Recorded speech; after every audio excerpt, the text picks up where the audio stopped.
Let's read together The Wolf in Sheep's Clothing.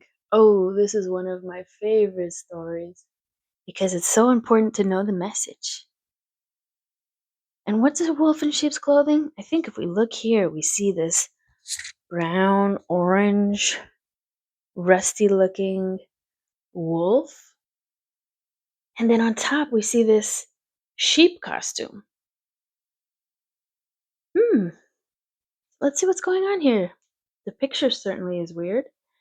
A hungry wolf had been stalking a flock of sheep. Stalking. See that word? It means watching from afar in secrecy.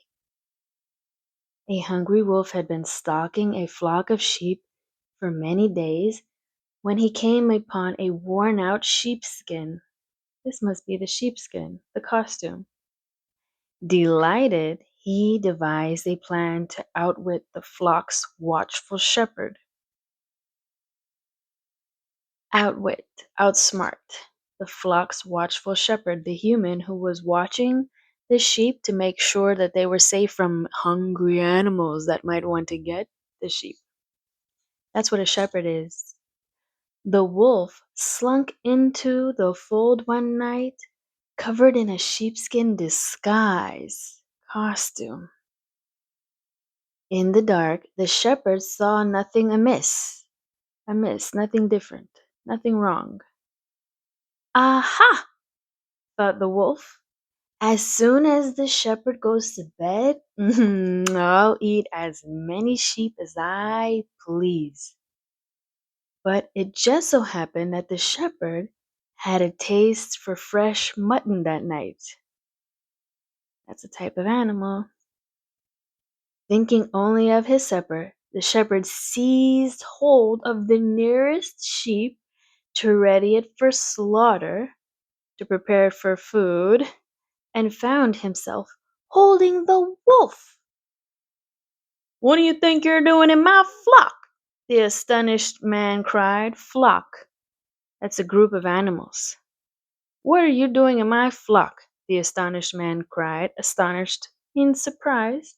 See, we're learning so many words together. And raised his knife high.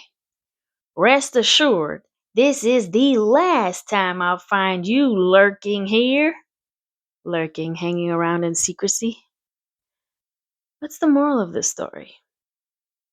Tricks often put the trickster in peril. Peril, Peril. It means danger. And over here we have the lark and her children. Lark must be some type of bird because here we have an image of a bird with a little beak. Beep, beep. A lark made her nest in a field of young wheat. By the time her eggs hatched, the wheat had grown straight and tall. All summer long, the wheat ripened and grew golden, while the young birds grew in size and strength.